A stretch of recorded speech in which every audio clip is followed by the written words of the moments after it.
Yes. To join your channel or a channel, do you just go to YouTube and subscribe? I actually And don't have then the foggiest subscribe? idea. Okay. I think so. I think if you Google my name, there aren't too many Lotkers around. Um, so yeah, I think that's the way you do it, and you'll have access to all my. I have a lot of videos. Um, but anyway, so yes, I think that's the answer. So, Thank you. Thank you. so anyway, the subject tonight is laws about war and laws of war in Judaism. And actually, I'm delighted that my colleague, Rabbi Lisa Bach, I think most of you know Lisa, maybe not everybody.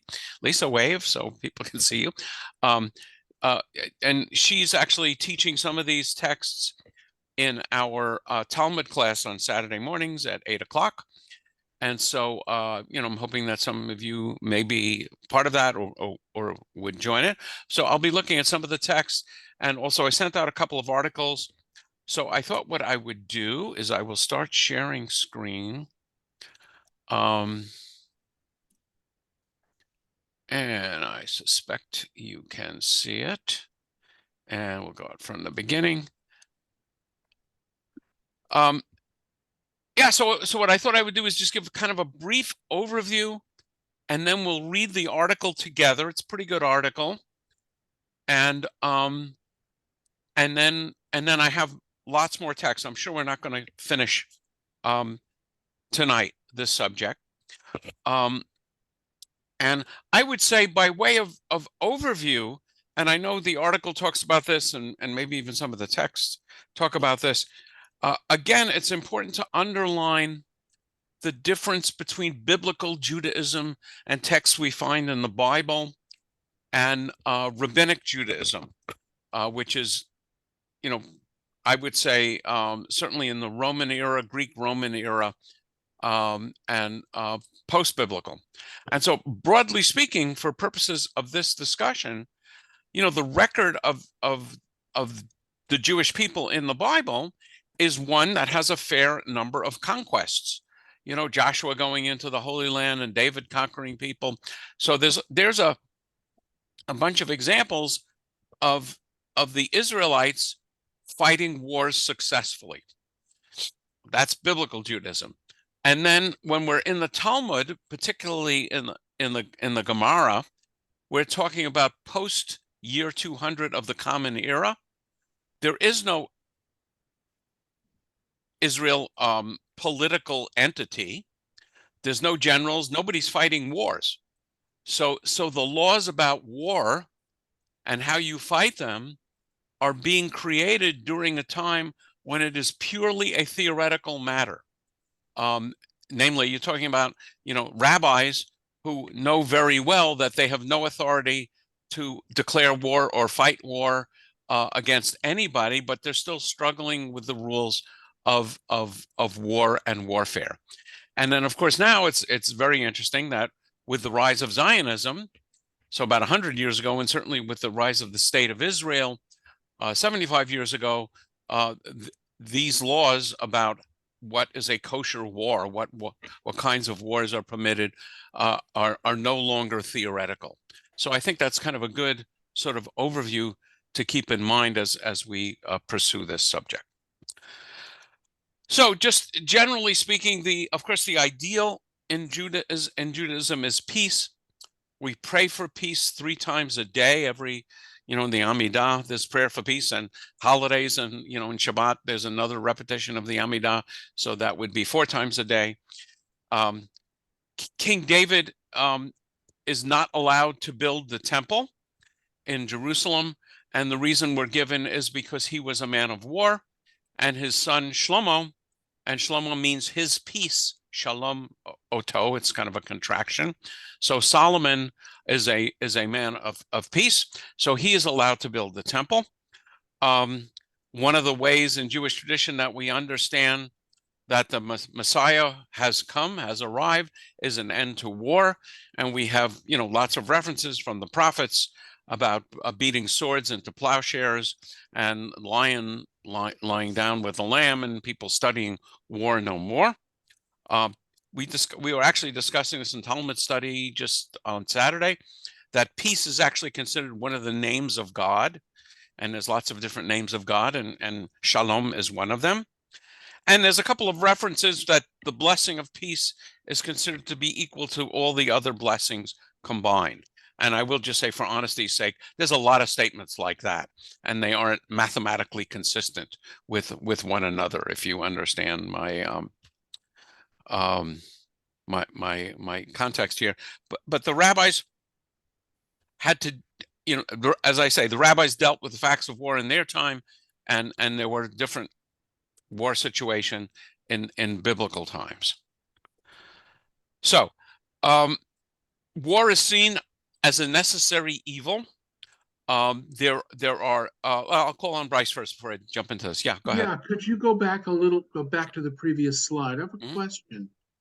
So, in dealing with the facts of war in their times,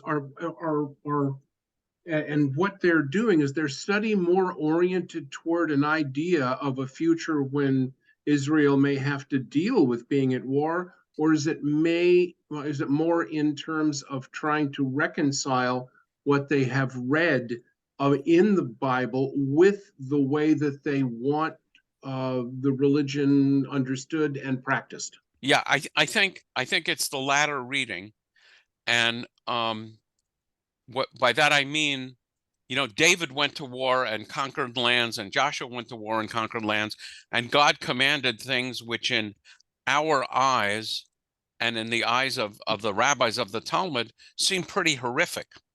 So the rabbis are going to be struggling with the question of how is it that this is a valid kosher war? We know it's valid and kosher because God commanded it. Right. And so and then how does that, and then Yeah. and then how does that affect how we will fight war in the future? So in a way, it's really both of the elements of what you're raising, Bryce. Do you think that they would have, I mean, at the time they were doing this, it may have been very difficult for them to envision a time when Israel has to worry about rules of war. But I wonder if they would have done it differently if they had foreseen that this time would come. When you say they now, you're talking about the rabbis. The rabbis. The Yeah. rabbis. Yes. Yes. Yes. And one of the things I think I mentioned probably on Saturday, and I learned this from my teacher, Ruvain Firestone, who is an expert in Islam. And he pointed out that in the creative times for Judaism and Christianity, both nations or collections, religions were powerless. So in the creative time of Judaism, we're really in the world of the Talmud, when the Jews have no power to inflict anything on anyone. In the Christian world, at the time the New Testament is written, the church fathers are writing, they are under the subjugation of Rome, and they have very little power to do anything. But Islam, on the other hand, in the 7th century and the 8th century, during the creative period of Islam, as the Quran is being written, Islam is conquering the world. So it's easy to praise peace and talk about turning the other cheek and loving your enemy and so on when you're powerless. And it is not so tempting to write those kinds of words when you have lots of power. And we see that effect in the Quran and in Islam. Ken. Well, at least in Rabbinic Judaism, there was also the Bar Kokhba revolt then. And in fact, some of what the Akiva spoke of, and several of the rabbis, were actually code for the revolt itself. Yeah. So so just to orient ourselves to times here, and I think it's helpful. Thank you, Ken. So you have the wars of conquest, Joshua conquering the Holy Land somewhere around 1100 or so BCE. And then the Maccabean revolt is somewhere around 135 BCE. And then the Great Revolt, which is the revolt of the Jews against Rome, is 66 to 70 Common Era. Bar Kokhba revolt, and is about 135 Common Era. And of course, the Great Revolt, the revolts against Rome are utter disasters. So the rabbis are going to respond to those by not encouraging war.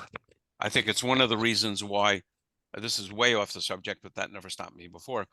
This is one of the reasons why the rabbis tried to suppress Hanukkah and couldn't, and ultimately had to read it into Jewish tradition because they did not want the Israelites to revolt again, the Jews to revolt again. Yes, so that's helpful to keep track of the timing on these things. Whoops, let me. Okay, so again, war is seen as necessary. Why is it necessary? Because God commanded it. What's a better definition for biblical and rabbinic Jews? But now, what we're going to see, this is a very brief summary of a lot of texts. And as we'll see in the article we're going to read, it's not so clear cut.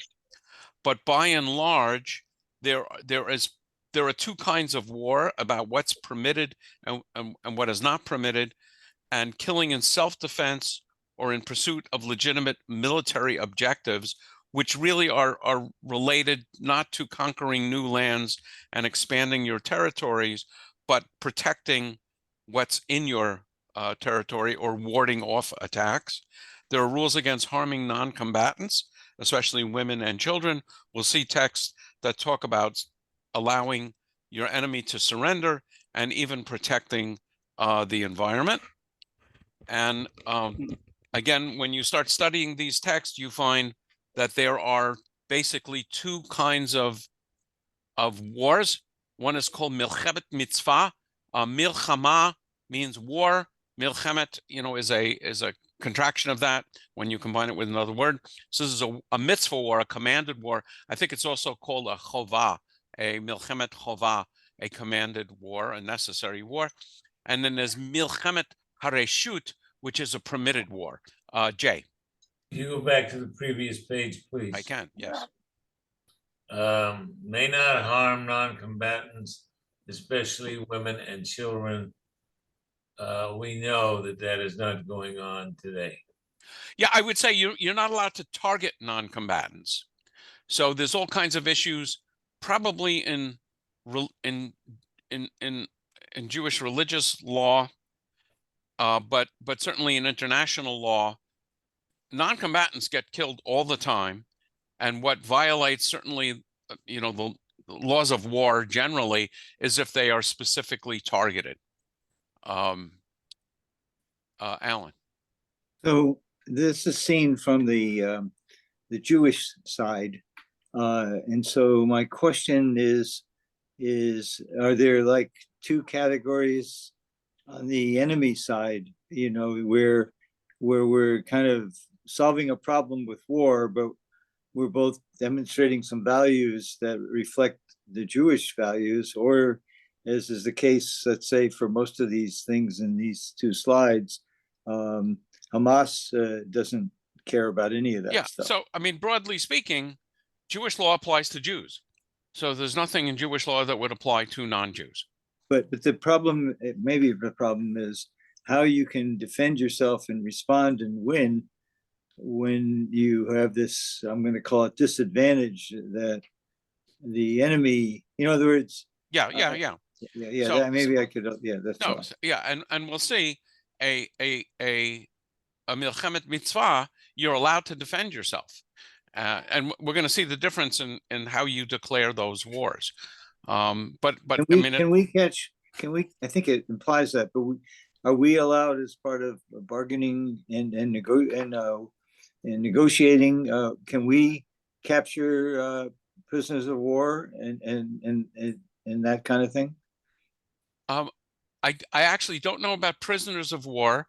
My guess is under Jewish law now, I would say prisoners of war in terms of combatants, probably yes. In terms of taking civilians as hostages, clearly no, under Jewish law. Sure, thanks. Erwin. Are we fighting today a religious war? Good question. So I don't even know what that means in terms of, I don't know if you're asking whether the State of Israel is fighting a religious war, or whether Hamas is fighting a religious war. No, state of Israel fighting a religious war. So the issue is not whether it's a religious war. The issue is whether it's permitted under Jewish law. I'm not sure what's meant by a religious war. We're certainly not fighting to spread our religion. No, The but the you know, question- we're fighting an enemy who is fighting, and they saying that they are in it because of Islam, of spreading Yes, so- Islam, a religion. Yeah, so I think from the Jewish point of view, it doesn't matter why someone's coming to kill you, whether it's in the No. name of religion or if they just want to conquer your territory or steal your stuff. You are commanded to defend yourself. So it is a kosher war. So it's that's I would make that distinction rather than whether it's a religious war or not. Okay. Okay. So a milch. Rabbi, Yes.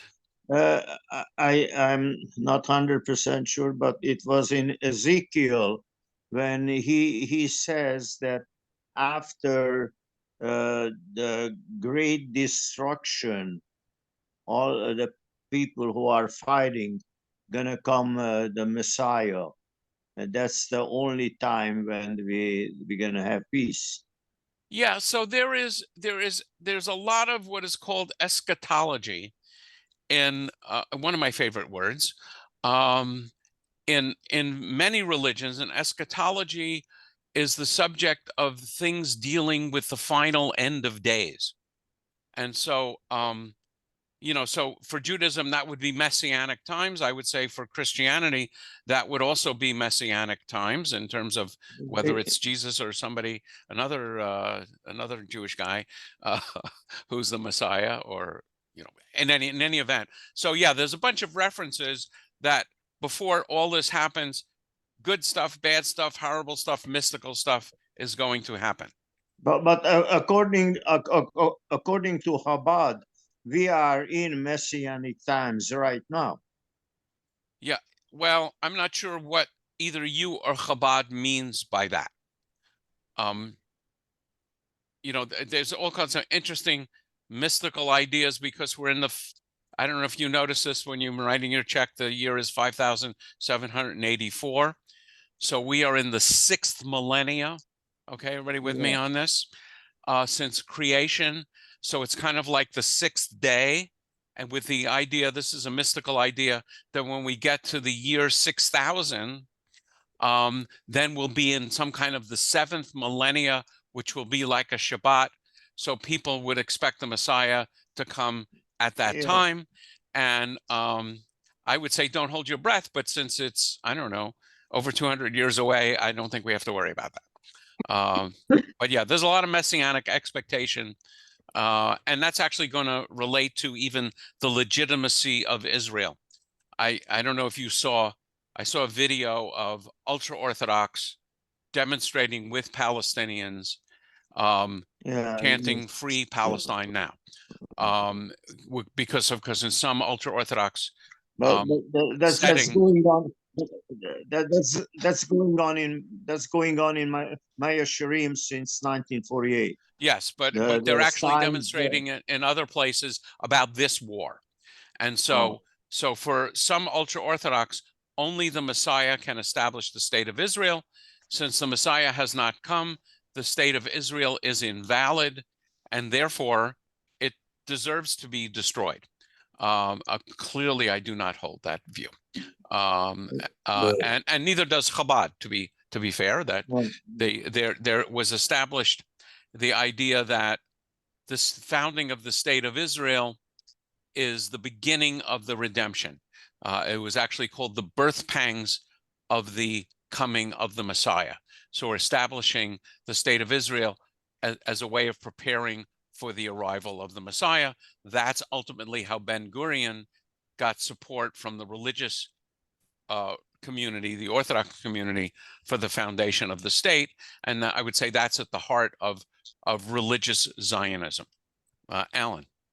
I need some help on this point. It's maybe a grammatical or English issue to understand the points. In this second section where it says, okay, there is a thing called permitted war. War is allowed to expand borders and Yeah, so refuge. let me cover. I Oh, I'm actually sorry. didn't discuss this slide. So I'm sorry. after I discuss it, then let me know if you still have a question. Bryce.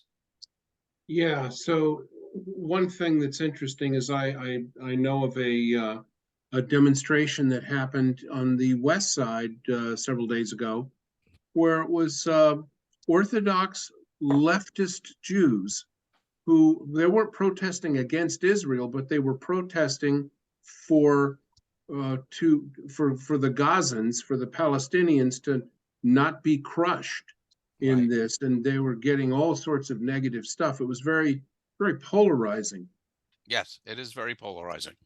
And you know, the question, and I don't know in detail whether their concern was arising out of religious principles or out of you know, political principles, but as we'll see, you can find religious thinking which you know, would question Israeli tactics, as it's been stated. Well, they were very, very Orthodox in their dress and in their Yes, mannerisms. yes. So, Yes. yes, absolutely. Okay, so just to cover the two different kinds of war, there's Milchemet Mitzvah, the commanded war. That would include a war of self-defense, preemptive strikes, and some of this relates to, you know, as Rabbi Bach has illustrated in the text she had, and I think I may even have some of these texts covered here. There is a text in the Talmud. If you know someone is getting up at 8 o'clock to murder you or to murder someone else, you are commanded to get up at 7 o'clock and kill them before they murder you. So that's a preemptive strike is actually commanded. And then, of course, you can have an argument about whether you're really fighting a preemptive strike or a war of aggression. But the clearest example was the '67 war in Israel, where we knew the you know, the states surrounding Israel, the Arab states, were mobilizing and you know, tanks and planes, and it was very clear what they were up to. So Israel did not give them the chance to start the war. They preemptively struck, and I think they destroyed the entire air forces of those nations before the planes ever left the tarmac. Alan. This feels like this point about getting up earlier is the principle, I think, that are you know, bound under therapists, that their patient confidentiality related to suicides and murders and other crimes, they are obligated to tell the authorities. Oh, that's interesting. Yeah, I hadn't thought about that. I mean, I don't know. It's well, it might say it's not common sense, but it has merit in the way we word it in Jewish, but it also, I believe in other people on this call could probably clarify that better than me, but I know there are some exceptions to confidentiality. Yeah, and a huge exception has to do with the priest, the Catholic priest confessional. Cheryl, you're, I think, a resident therapist. So if in therapy you learn of specific plans for someone to commit either murder or other crime, are you mandated to report that? Yeah, I'm mandated to report child abuse. You know, I'm mandated to report, you know, if somebody actually has someone as a target in a murder plot. Mm-hmm. And if you really tell me you're going to kill yourself, you know, I have to supposedly prevent you from doing that by having you hospitalized. But I mean, certain things don't count. If you're, you know, if you're passively going to commit euthanasia by, you know, not taking your medication or something because you're dying of some horrible disease like ALS, that doesn't count. Yeah, it's interesting. I mentioned it in one of these fora. My first day on the job as a rabbi, I think it was a year before I was ordained. You know, rearranging my pencils in my desk at the congregation. I have a couple come in and tell me that they have an arrangement with my predecessor at Temple Nerami in Camarillo that they are going to kill themselves, and they are planning, an older couple, declining health, and they want to make sure that they can still get a funeral in the synagogue. And, good morning, student Rabbi Lotker. And so I called my professor for counseling and asked her whether I was required to report that. And she said, no. She said, I'm required to report child abuse. I'm required to report elder abuse, but plans to commit suicide, I was not required to report. So did and you not report it? I did not report it. And about 2 or 3 years later, they did it. Oh, 2-3 years. Yes, And did you conduct the funeral? we did. And And then sometimes you'd be surprised, you report these things and, nobody does anything. I mean, I had a woman sitting in my office, and the week before, this woman had drowned her kids in Texas by driving into a lake. And this woman was telling me that she was going to kill herself, but first she had to go get her kids from camp. And I put my body in front of her Mercedes until the police came, wow. and they took her to the hospital, but they let her go. Mhm. And they let her go because she had private insurance, and they only wanted Medicaid cases. Well, in California, it's different. We've Yeah, had, it's state by state. You know, Okay. in New Jersey, even coaches are required to tell authorities, which would be DIFUS really, for kids, if they say anything about wanting to kill themselves or even using drugs, whatever it is, even coaches, teachers, and there were coaches who were fired and actually served time in jail for not doing that. Yeah, so those are So- yeah, I don't want to get too far astray, but No, but I'm just yeah, saying, those are it goes beyond just a therapist. yes. So there's That's all what kinds I'm, of laws about being a mandated reporter.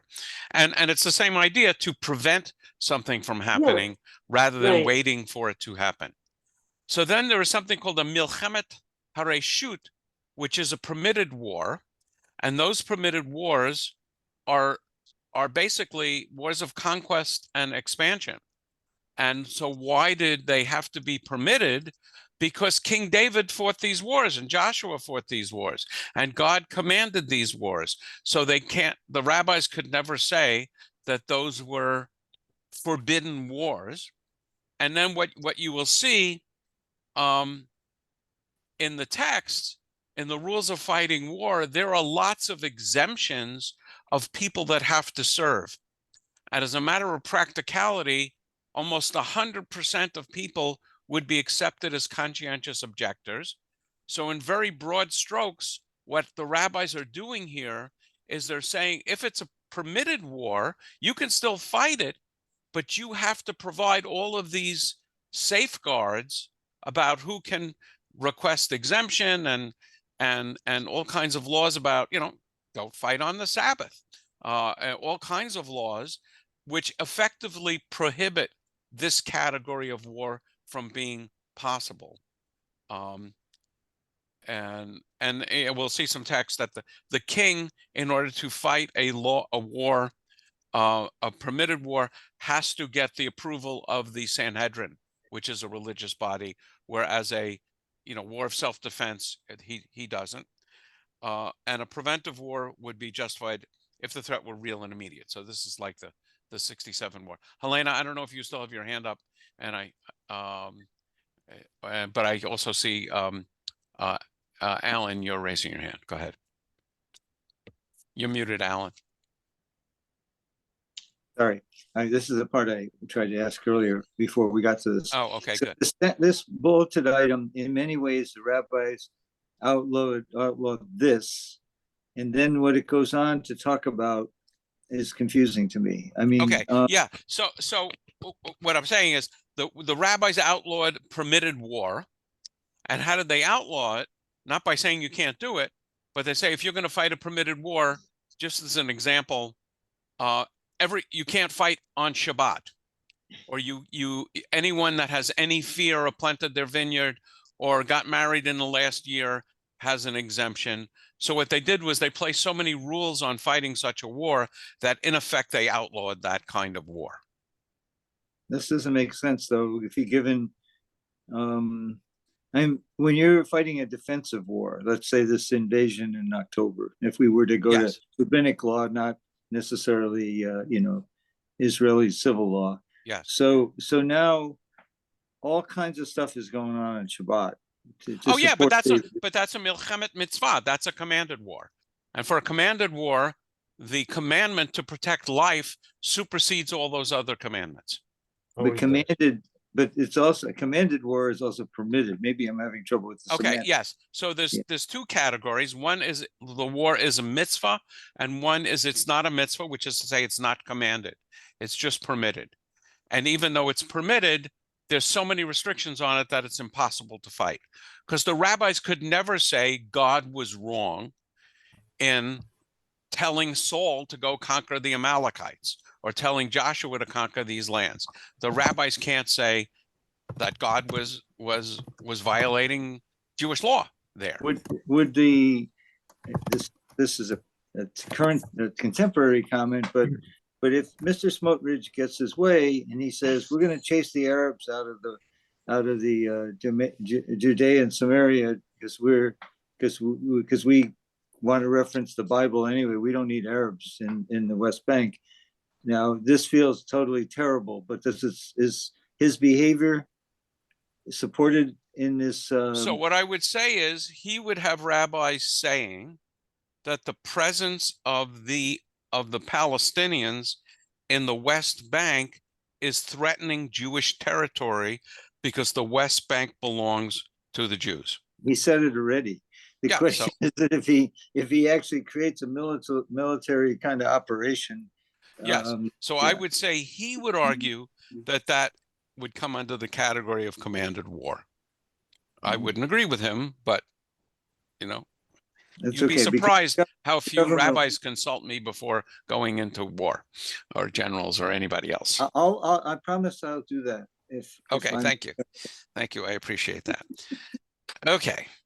So I want to point out another thing, and there's one of our colleagues, Rabbi Lisa and my colleagues, a rabbi named Rand Burke, wrote his thesis in 2022 on the subject, Milchemet Mitzvah and Milchemet Reshut, and analyzing. Actually his thesis is much broader than this, but basically it analyzes the subject. So if anybody's interested in about an 80-page, very a academic treatment of this subject, I would be happy to send it to you. Or you can just, if you Google his name, Rand Burke thesis, you can find it easily. And he actually sent me, I'm not going to get into these texts, but he actually sent me his materials from a presentation. So I use them for a few more texts. So the question is now, can you see this article? What does Jewish law say about the war? Okay, good. So yeah, let me shrink this a little bit. Yeah, so there was a nice article, I think it was in Forward magazine, or Forward newspaper, I'm not even sure what Forward is these days. Jewish publication called "What Does Jewish Law Say About the War Between Israel and Hamas?" It depends where you look. For both hawks and doves, there's a lot that's troubling about the Jewish law of war. So I thought it was an interesting article. Does a nice job summarizing it.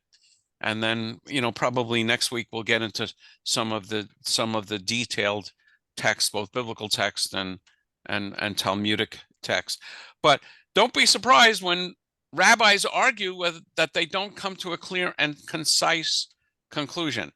That quite often, it's in a gray area. And of course, there's international law on war, and then there's national laws, so what does the state of Israel say about fighting a war? And so that's going to be different than Jewish law. So this is recent article, October 13th. And would someone like to read? I'll read. Thank you, Jane. With the war between Israel and Hamas now raging, there has already been ample controversy regarding the severity of Israel's military actions and debates over whether they comply with or violate the international laws of war.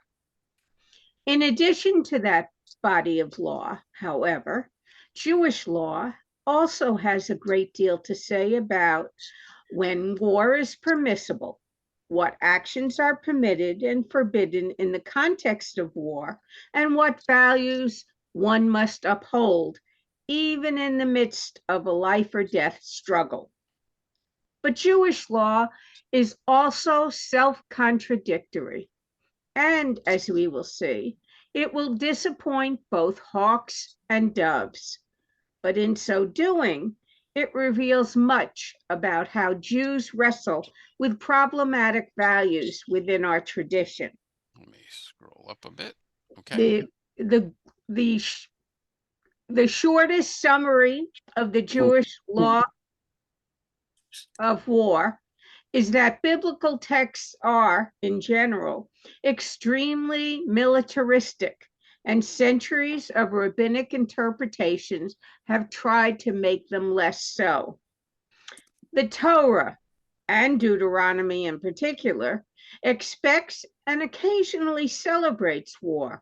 God is described as an Ish Milchama. Is that right? Ish Milchama, yes, very good. Ish Milchama, a man of war, and is said to fight on Israel's side against its enemies. Yeah, and let me comment that in these times, gods were understood as national gods. I often point out that Judaism is the sole surviving example of a time in which your religion and your nation were one and the same. If you were an Egyptian, you'd worship Egyptian gods. If you were Greek, you'd worship Greek gods. If you were, Canaanite, you worship Canaanite gods. And the understanding was your God was your champion. So, in many ways, the whole story of the plagues and the Exodus is the battle of God, capital G, against the gods of Egypt. In the text of the Michamocha, the song at the sea, is where God is described as a man of war, and Ish Milchama. And it's particularly jarring when you read the stories of David's conquest and David's battles, that he would actually take the Ark of the Covenant with him into battle, with the idea that the Ark of the Covenant was so holy to God that God would never let anything happen to it. And of course, it was captured by various enemies who had all kinds of interesting problems when they captured the Ark of the Covenant. But that sort of gives you a sense of the mindset in biblical times, that your God was really was the commander in chief, was the person to do battle for you. Okay, let's see. I can't remember now where we are. Yeah. Okay. So Jane, if you'd like to continue. Okay. In Deuteronomy 20, God's main injunction to Israel is to not be afraid. When you go out to war against your enemies and see horses and chariots and a nation larger than you, do not be afraid of them, because Adonai, your God, am with you, and I brought you out of the land of Egypt. Yeah, and remember at the sea, the Egyptians are chasing the Israelites. The sea splits, the Israelites go through. God stands at the shore in a pillar, I think, of fire or cloud, I can't quite remember which, to block the Egyptians, and then lets the Egyptians through, and the sea collapses.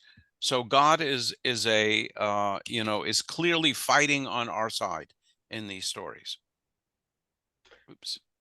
Okay. And when it comes to the rules of war, the chapter is merciless.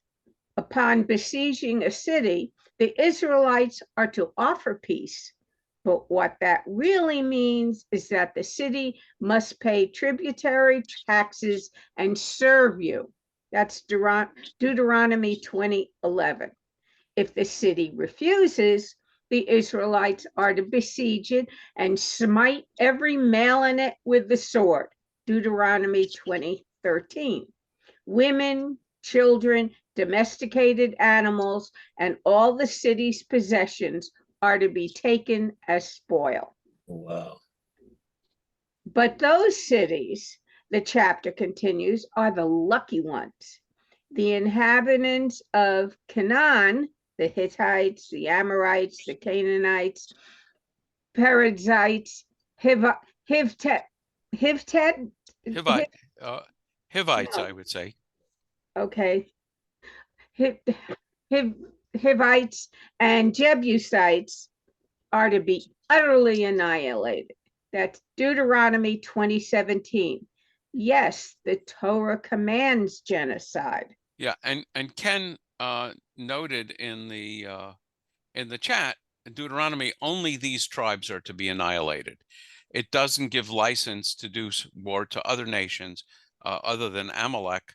So again, that's what the rabbis are going to seize on, is this idea that for these particular nations, God commanded, and we are obligated to fulfill God's commandments to utterly wipe them out. And of course, what the rabbis are going to say at the time the rabbis are writing, none of these nations exist. So while we're not going to say what happened in the Bible or in the Torah was wrong, we're going to say it's not relevant to considering what rules of war we are going to establish now. Alan. Couple of things. Now, the paragraph that she read so eloquently, 2011 and 2013, seems like not a practical thing, because you're not going to get your taxes if you kill all the people. You ask them to submit and pay taxes, and they say no, and you're in worse shape, at least from an economic standpoint, if you kill everybody. So this doesn't compute, although I guess that's how power demonstrates itself in the universe, right? Yeah. So, jumping to modern times, one of the interesting elements now, I'm talking about Muslim law as I understand it, is that Muslim law addresses two categories of non-Muslims. The people of the book, which are by and large Jews and Christians, and other peoples. And the idea in Muslim theology or Muslim understanding of history is that God revealed scripture to everyone, and only the Jews, the Christians, the Sabbateans, I'm not even sure who they are, and the Muslims wrote down their scripture.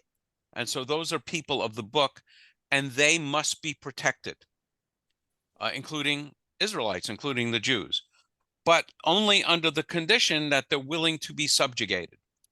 And the conditions of subjugation include paying taxes, include, being subservient to Muslims, and obeying Muslim law, one law of which is land that has been dedicated to Islam and belong to Islam can never leave Islam's ownership.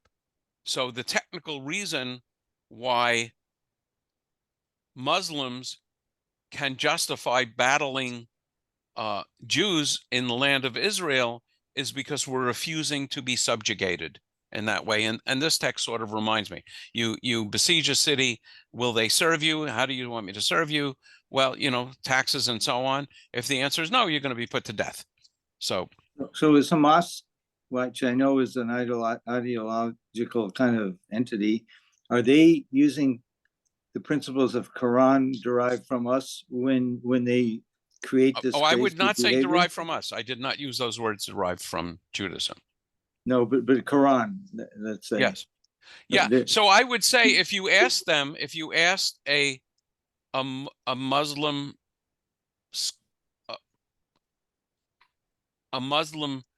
imam or Ayatollah for ISIS or Hamas, they would point to this, but Muslim scholars would say, yeah, you can point to this, but there's a whole set of legal things that need to go on before you can do this. So I would say organized Islam would say they're not following Muslim law. They would say they are following Muslim law, just like Ken and I think Lisa was talking about, that that Ham and Shem in the story of Noah are in there, and so you might find, the KKK in times of slavery arguing that black people are descendants of, I think, Ham, but I'm not sure. Actually, I don't remember. And therefore, they're lesser than anyone else. So you can use religious arguments to do anything. It's a long-winded way of answering that question. So we have a couple of people raising their hands. Jay. Yeah, this is very interesting if I want to know about the past. I'm very concerned with what's going on now. Yes. So it is not. So let me be very clear. I don't consider myself a knowledgeable political analyst. And I sometimes say, only half jesting, that my political judgment and acumen is flawless. I am never right. So I would certainly want to inflict my judgments on you about the current political situation. What I'm commenting on and what I'm looking into is Jewish law as it relates to war. If you're interested in the current political situation, I bet you can find an endless discussion of it online and on CNN and MSNBC and Fox News and so on. We can call each other and get things. So what you're saying is, I'm listening to what all these people talking and reading, and this is all a great, I don't want to call it a fairy tale, but it's a great story. No, it is an analysis of Jewish law. That's what it is. It comes from text. If this is an analysis of Jewish law, yes, then the war that we are fighting now is against the law. No, I didn't say that. And let's no, finish reading. I said that. Okay, well, we're going to finish reading the article because that's the subject of this article. Bryce. Yeah, so I'm looking at this text here, and it says, but those cities, the chapter continues, are the lucky ones. It's the inhabitants of Canaan, they're to be annihilated. So it has to do with the fact that they are the occupants of the land of Canaan. It's not that they're annihilating just cities that they go Correct. to war with. Correct. This is specifically told to the Jews to annihilate the inhabitants of Canaan. Yeah, technically, God is commanding the Israelites to do that. Yes. Right. And the rabbis are never going to say God was wrong. Right. So what they're going to say is those kinds of wars are no longer applicable. Because they're all gone and we're done, and thank you very much. It's all in the past. Yes. So if there's another group occupying Israel, occupying the Holy Land, and this would be my argument, like Palestinians, we are not commanded to rid the land of them. At least we can't go back to Deuteronomy, 2017 as a justification. But Rabbi, yes. How can you say that we can't rid the land of Palestinians? I'm talking about Hamas Jewish. Is saying, not only Hamas, but this group, they're saying we want to kill every Jew that's alive. Yeah, they're not worried about Jewish law, surprisingly enough. I'm talking about Jewish law. I'm not talking about international law. I'm not talking about, real politics. I'm talking about Jewish law. But yes, you are talking about Jewish law, and I understand what we're reading here. Okay, so let me just say, hold it, because we are commanded to defend ourselves. Yes. And we'll get there. But for example, yeah, so just hold that thought. I mean, I can't explain it any more clearly. Well, I'm talking about Jewish law. I'm not talking about Hamas and what Hamas is doing. I'm talking about Jewish law. Okay.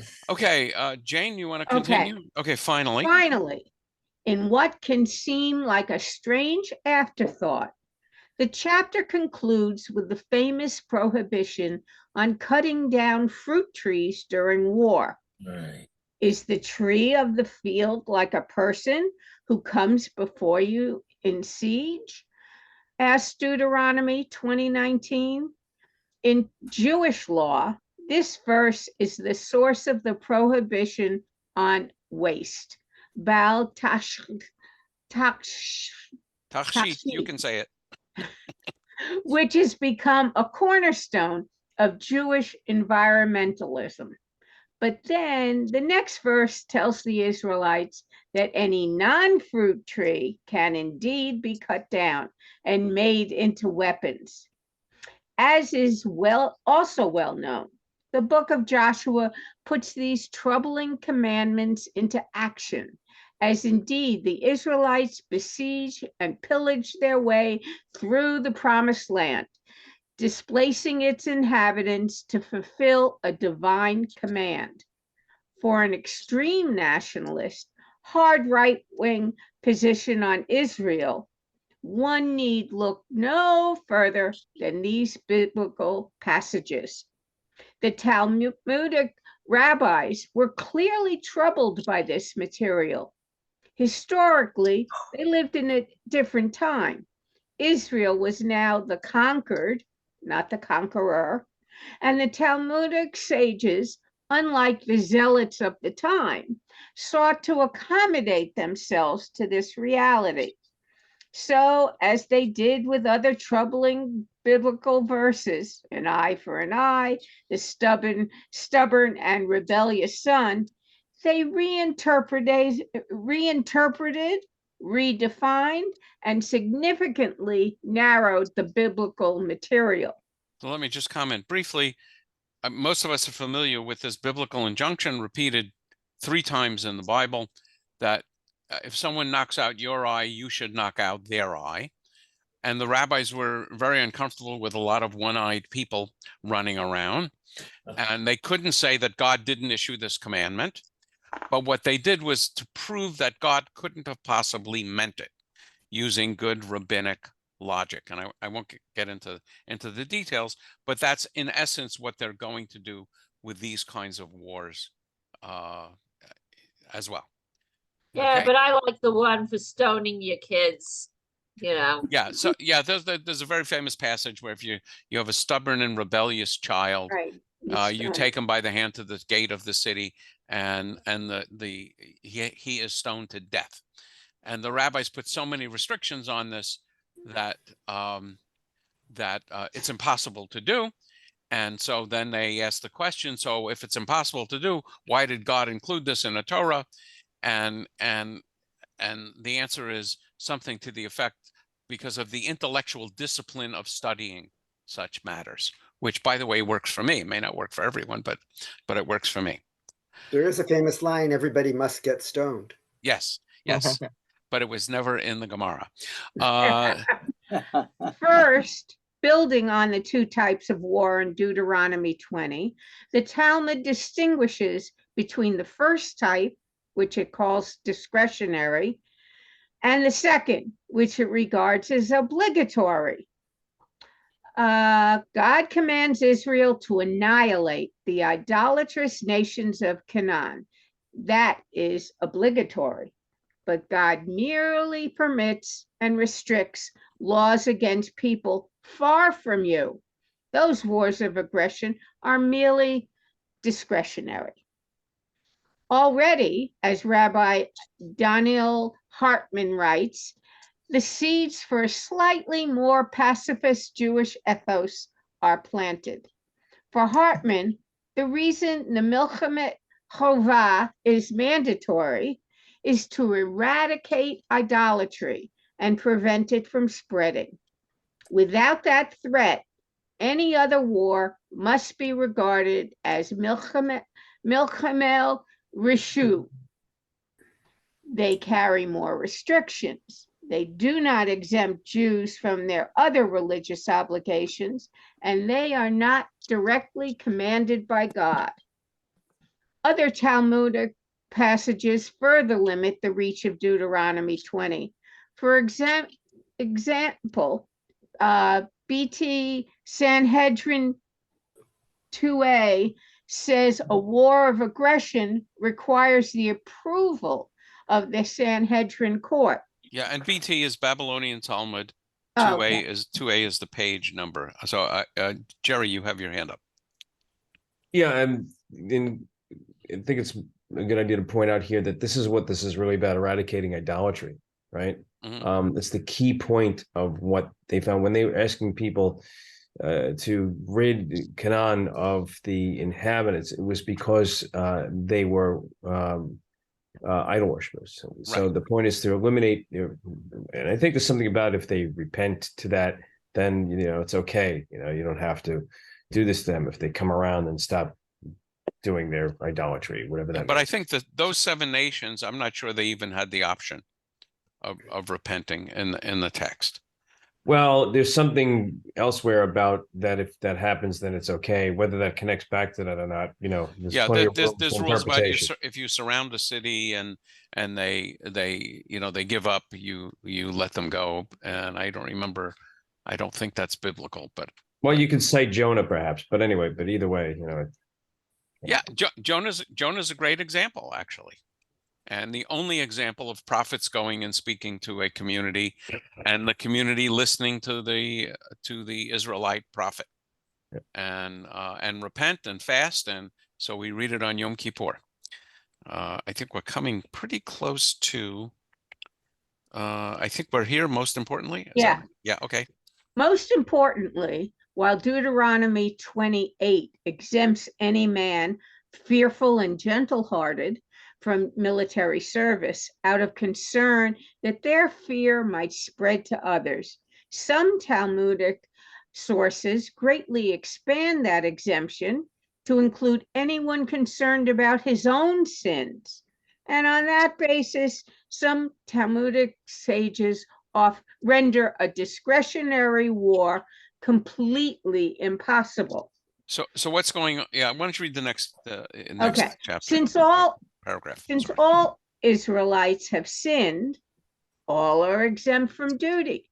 So there simply can be no discretionary war, no religiously permissible war of aggression. The Torah's rules about it are like those of the stubborn and rebellious son. Lo haya velo nivra, something that never was and could never be. It is a null set. Okay, everybody understand that? It's not. No, Okay, so what they're saying is, let me give you the example of the stubborn and rebellious son. So the question is now, stubborn and rebellious son. Okay, right off the bat, it says son, not daughter. So half the population is exempt. And it's actually, I can't remember I think, yeah, it's Ben Sorer, or I don't remember the other word. And then the rabbis say, well, if the child is under 13, it's a son, he's not responsible for obeying the commandments. Therefore, no child under 13 would be subject to this.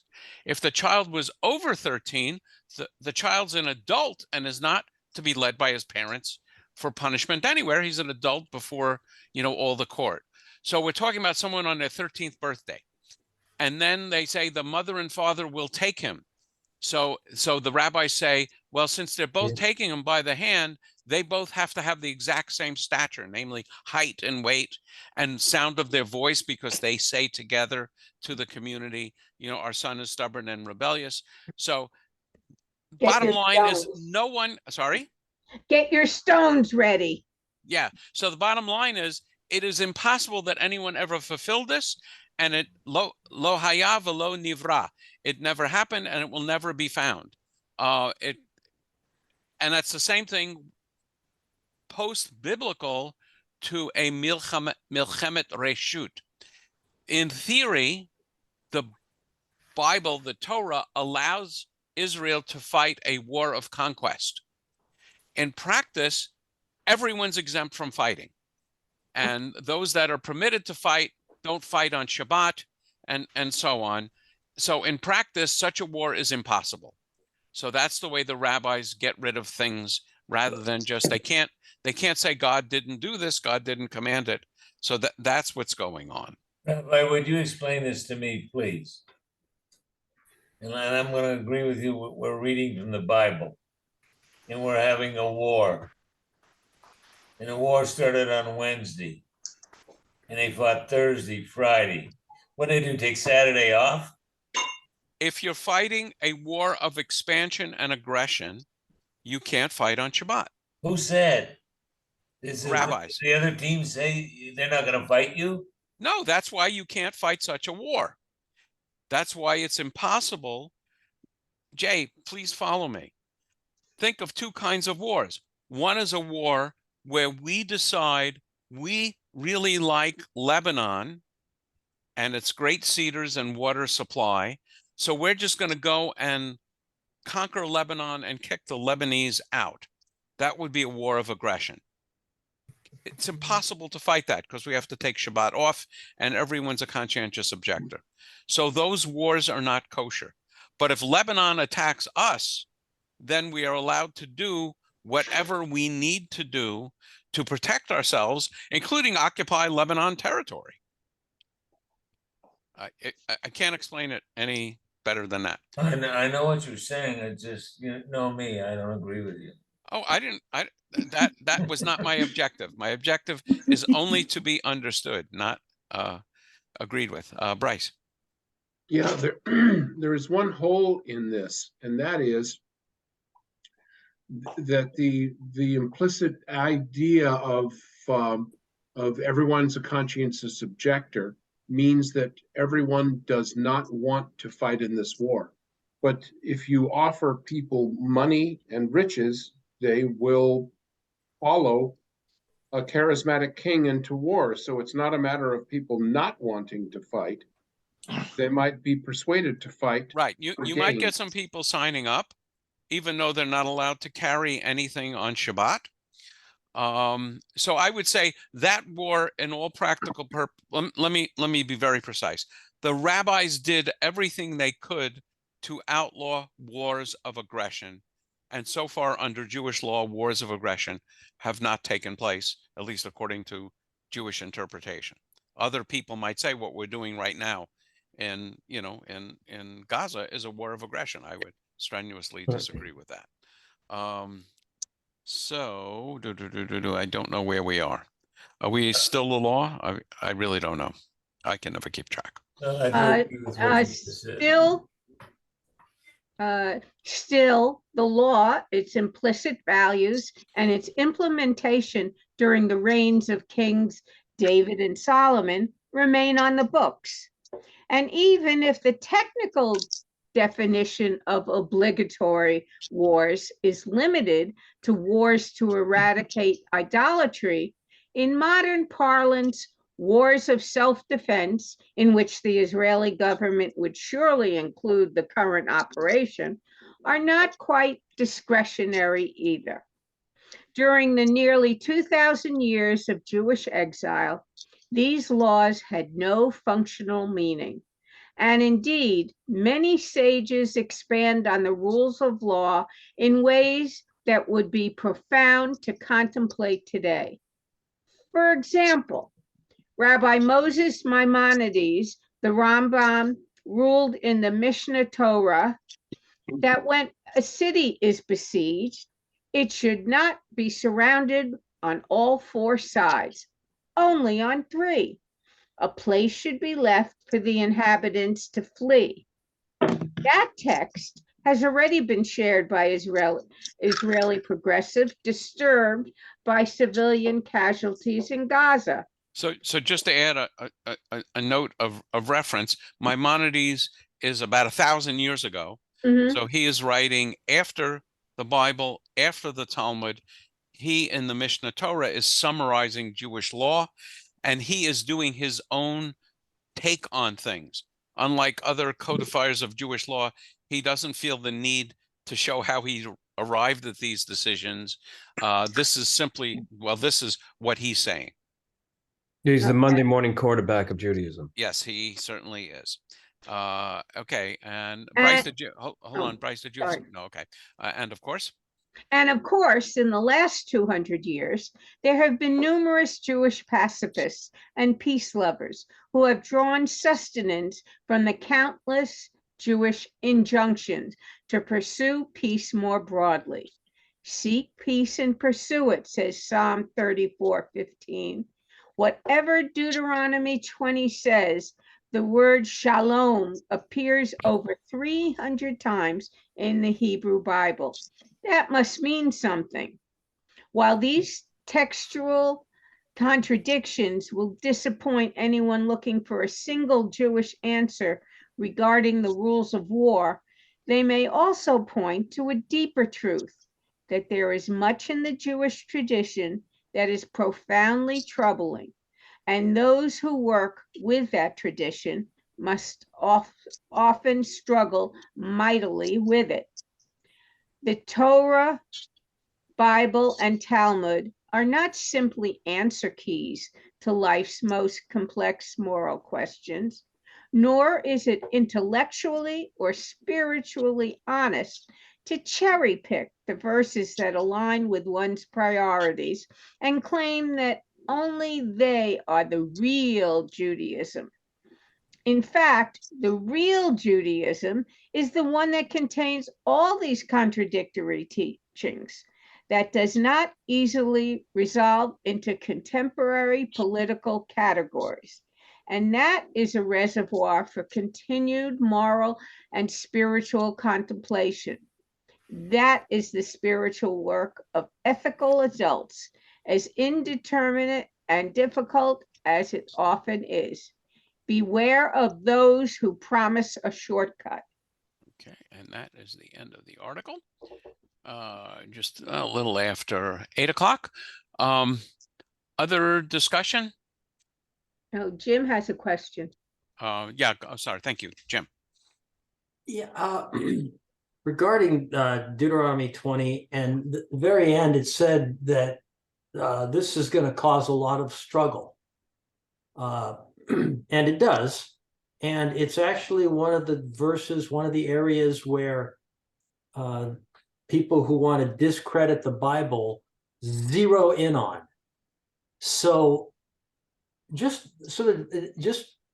Rabbi, what do you do if somebody comes to you and says, with 21st century eyes, and says, look at this, and annihilate everybody, women, children, and animals? How can you believe in a book that says this?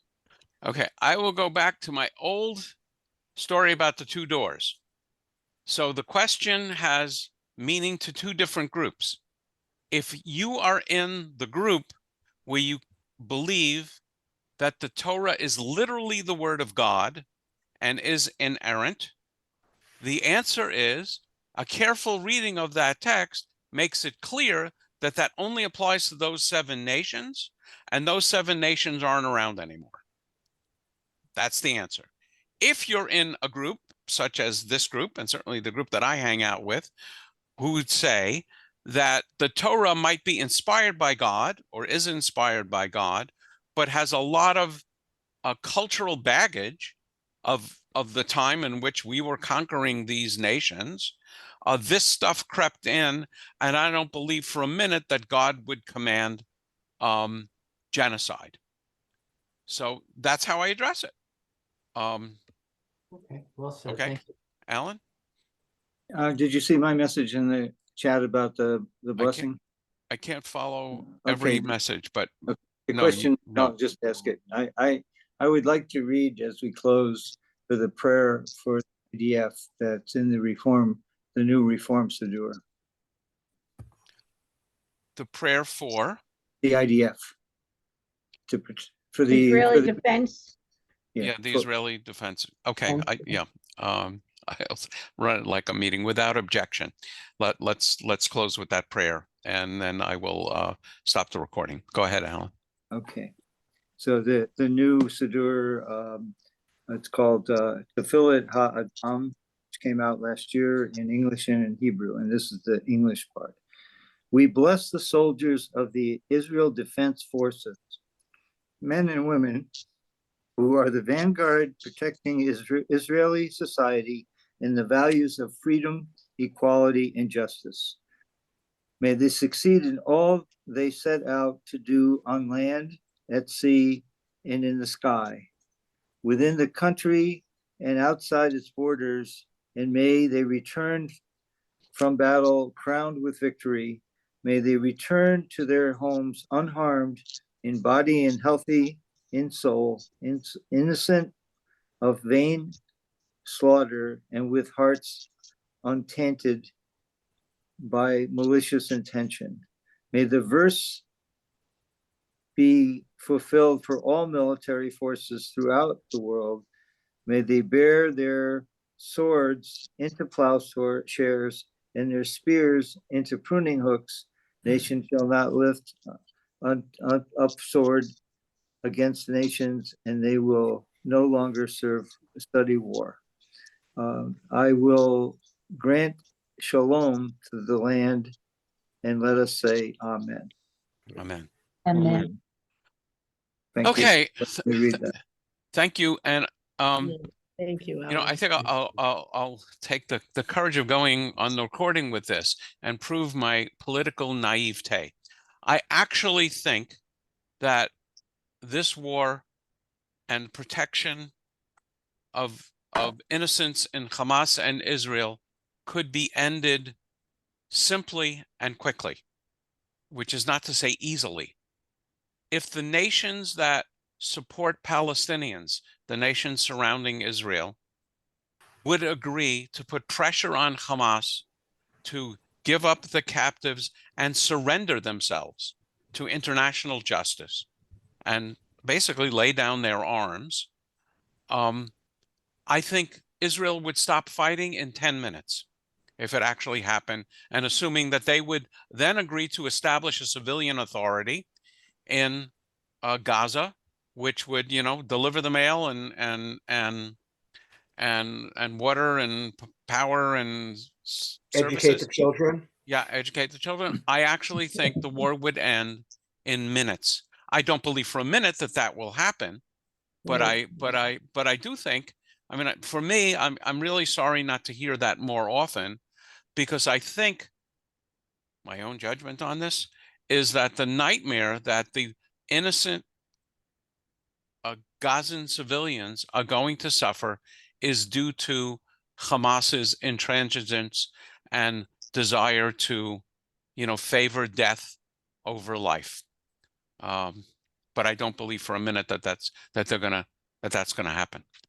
I will call on Jane and then Bryce. I just want to say that I was having this conversation with somebody who said, was it Amalek that Saul allowed to live? Yes. And that's, you know, that started it all. Had Saul not allowed Amalek, it's Saul's fault, King Saul's. Yeah, and in the Bible he lost his throne because of that, because he left one Amalekite, and Right. Haman is traced back to the Amalekites, and yeah. And again, I think it's a nice story. I don't think it has very much significance. Bryce. Yeah, I think what it's not a, I mean, I remember, I'm sorry, I'm not being coherent. I remember the question that came from Erwin about, is this a religious war? And I don't think it's a religious war on Israel's part, but it is a religious war on Hamas's part. All right, and their desire is to eradicate all Jews from Israel, and I don't know how you would negotiate with that. That's all I can say. What's their religious proof text? Because because of what Rabbi said earlier, pardon me for jumping in, but the proof text doesn't exist because the Quran doesn't support raping and torturing other humans to achieve the religious goal. So what I would say is, just because someone says they are fighting a religious war doesn't actually make it a religious war. Well, it's a religious war in their minds. I mean, yes, but I mean, well, no, I would actually even disagree with that. I would say they are really out to conquer and get land and money and yeah, And I would, annihilate in, Jews. yeah, in their minds, but You know, I okay. I don't know. I don't know where Alan thinks that they are not, you know, to how you call it, harm people, or it's it you know, I can go back to when the Muslims started conquering Europe, and Hungary was a Christian nation and was the first Hungarian king was alive when Suleiman II came into Hungary, and they put the king in a barrel full of nails and rolled them down on a hill. So don't tell me that they are not people who are trying to harm and So Alan you didn't know, say that, but what? So let me give a counter example. Suppose I declare in this country that Messianic Jews are evil people out to mislead Jews into becoming Christian without really knowing it. And therefore, I am going to start murdering Messianic Jews and setting fire to Messianic synagogues or churches. I might declare that I'm battling a religious war, but I mean, I think the argument that Alan is making and I'm making is just because I call it a religious war doesn't mean that it is a religious war that Judaism would embrace. And I yeah. think in the same way, Muslim scholars would not embrace what Hamas did. So that's the distinction that I would draw. Rabbi, I would like to read to you. I just wanted to make a Hold on. point. Yeah, hold on a second, Bryce. Go ahead, Erwin, finish. I would like to read a quote from the Washington Examiners from today. Hamas is a religious movement, and they are raging a religious movement against Israel. The mainstream media cannot say this because they are afraid to ignite a religious war. Yeah, so I would say So, just because you know, I just disagree with what they're saying. I mean, Well, so we have to call a spade, Rabbi. You know, they are killing Jews. They are killing Jews. I would say what they are doing would not be sanctioned by Islam. They may claim it's sanctioned by Islam, but I don't believe that what they're doing would be sanctioned by Islam. So let me weigh in now. This is why I had my hand up. And so the point being is that there are many different ways to interpret text and many different people that have different points of view when they interpret the text and different outcomes based upon this. And I don't believe that Hamas is having any difficulty finding scholars that will tell them what they want to hear. So what I would say is, first of all, I haven't seen any evidence that they have found scholars that say that thing.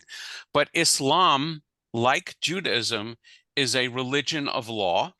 In Judaism, it's called halakha. In Islam, it's called Sharia. And if you Google letter to al-Baghdadi, you will find the Muslim legal opposition to what ISIS was doing.